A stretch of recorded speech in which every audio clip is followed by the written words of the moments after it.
For you guys that don't know, Joel is the oldest child in the Flaming family. It's him, then me, then my sister Julia, then our brother Jason. And my question for you, Joel, is what was it like being the oldest child growing up? So a couple of weeks ago, I was talking with a coworker. She's also the oldest. She only has two other siblings she's older than. But we were talking about how that kind of shaped us as people, as leaders in our spaces that God's called us to.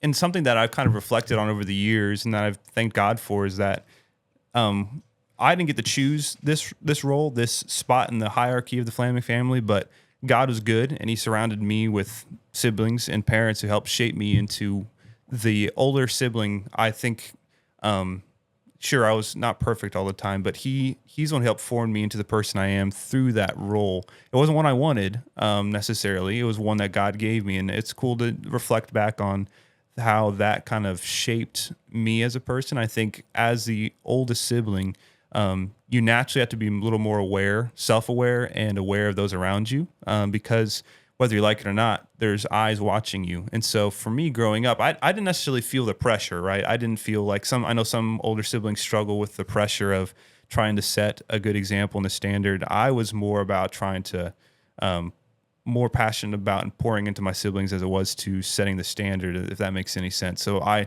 set the standard in the way that I loved my siblings. I wasn't trying to, I didn't feel like there was a bar I was trying to hit. I just was myself and was going to pour into my siblings whatever way it looked like for each one, because each one's unique. And so for me, I didn't feel the pressure. I was blessed not have to feel the pressure that some older siblings feel from either their parents or from the expectations that come with being the oldest. And so for me, I loved it. I had three of my best friends growing up my whole life. And so for me, like I said, it helped me, probably the biggest thing, helped me be self-aware of how I conduct myself. I think that was probably the biggest lesson God's taught me as being the oldest sibling is you got to be a good steward of the situations God gives you. And for me, it was not only for myself, but for the example I was trying to set for my three younger siblings. And so for me, that's kind of how I kind of have grown and reflected on what that means for me as the oldest. And like I said, James and I and our other siblings have been blessed with great parents. So I never felt like I was alone in trying to do that. I had great examples to follow myself. My mom and my dad did a great job at doing that for all four of us. And so for me, it was a smoother road, I think, than some who are oldest, because I had great examples to follow, great people pouring into me in that sense. And I had youth pastors and coaches who helped see in me the leadership qualities that I didn't see in myself. And so they kind of helped pull that out of me and help me grow and develop that. And I think without those leaders, I think my relationship with my siblings would be different. I tend to be a selfish person. I mean, we all are in a sense, but I think the servant leadership aspects that come with being a Christ follower, one, and two, as those who are in leadership, I think those are developed through the people God surrounded me with. I don't think I would have reached that place on my own. I'm, like I said, blessed with a couple youth pastors in middle school and high school who helped me shape the way I view leadership, and that has a direct impact on being the oldest in my family and the relationships I formed with my siblings. And so that's kind of, in a nutshell, how it felt for me being the oldest. It was and looking back, it's a blessing. I've been so blessed. I have great siblings, great parents, great infrastructure that's helped me become to the best of my ability what God's called me to be. That's awesome. So to summarize the answer to that question, so to avoid the pressure of being the oldest, so if you're the oldest in your family, right, or you're a middle child like me or youngest, and you don't have that pressure of being the oldest, and you can empathize with your older brother or sister.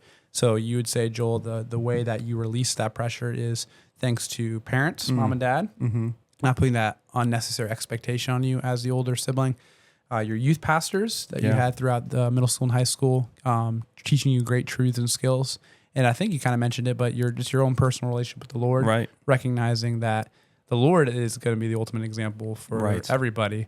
You aren't the one who's going to be platformed. By no means. It's Christ in you. The epitome. So was that spot on? Or? No, that's perfect. Awesome. Because you're right.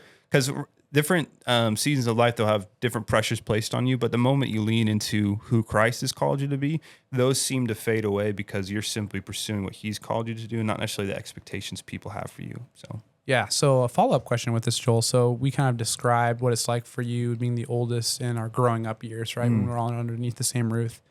What does it look like, I guess, still being the oldest child in a completely different season of life Right, now, right? right. We're apart. We're all our own men and women, right? Some of us have started families. You and Julia got married as well.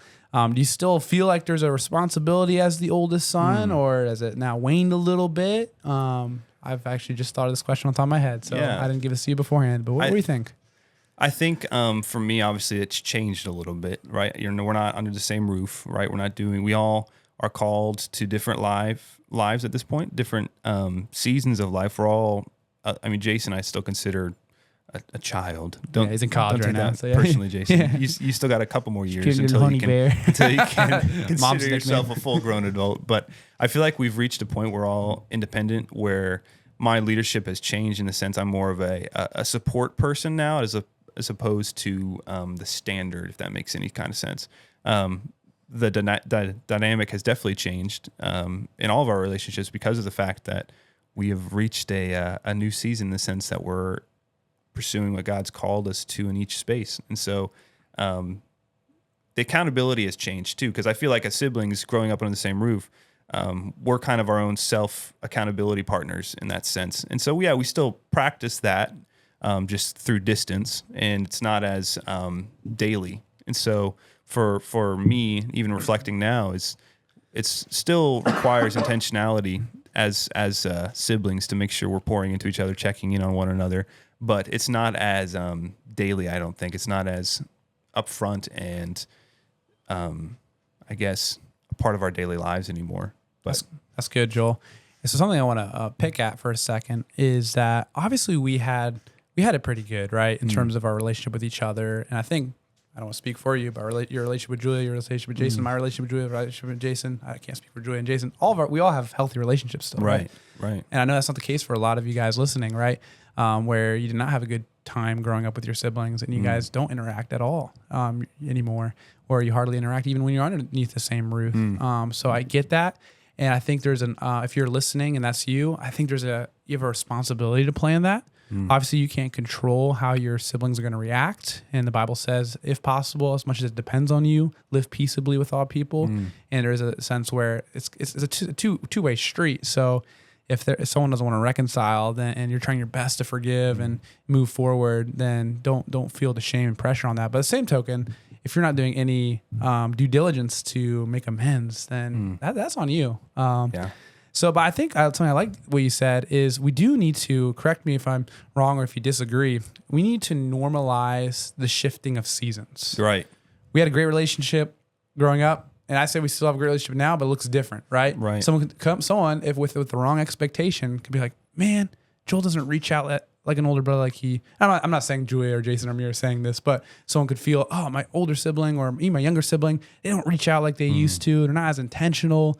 And I think it's okay, Right. Normalize a new it's a different season, Right. Right. So it doesn't mean we get lazy. I know I'm poor at communication, so I'm throwing myself under the bus when it comes to family stuff. And I have room to work, but at the same time, shifting our expectations that it's a different season now. Right. And- No, I think that's good. That's a good point you bring up there, because I think for every element of the family unit, whether that's parents, siblings, the dynamic changes when people enter new seasons, and I think those changes could be difficult. Right? They're not going to be easy to navigate. I think of our parents who are pretty much empty nesters now. They've had to change that dynamic. It's difficult, but it's good, right? And so same for us siblings. We're all in different places, living in different places, living different lives, doing different things that God's called us to.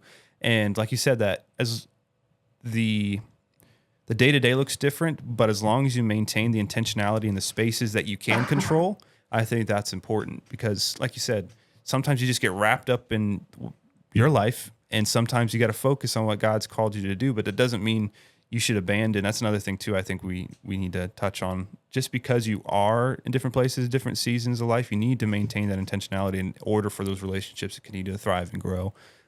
Because it could be easy to get distracted and forget, and not prioritize. And I think that's part of being a family, is in the midst of all those seasonal changes, is to maintain that commitment to one another, whether that's checking in every once in a while, a text, an email, a phone call every once in a while, especially if distance is an issue. But I think for me, and even now, as my wife and I have been married for 5 years now, just trying to learn the nuances of maintaining our home while still being connected to her family and our family. I think it's important. You can't always control the when and where, but you can control the how, right? You can control the how you interact, how invested you are in the time and the space that God gives you to interact with your family in those new seasons. And I think that's a huge and important part of growing up into the person God's called you to be, learning how to balance that. Because I think it's okay to be committed to who and what God's called you to be, right? Whether that's a family or if that's the life He's called you to. And it's okay to lean into that without feeling guilty about, oh man, I haven't necessarily spent a whole lot of time with my family this month. But if you're intentional with the times that God gives you, whether that's, like I said, opportunity to visit for a weekend or the opportunity to call or text, lean into that and own that. I think that's a huge part of managing the different seasons that God's called us to. Because like you said, 15 years ago, the dynamic was completely different and it was good. That was right where God wanted us to. And it's not good now. We're just at a different season God's called us to. And it's managing how we take care of those people in those spaces. That's good. So it really is a tension to be managed. On one side, we do need to shift our expectations of what then this new season looks like with family dynamics. But at the same time, we got to still be intentional. Right. That's the biggest thing. There's no excuse for lack of communication or lack of the how. Right. So the when and where might be different, but the how is still up to you. So that's good.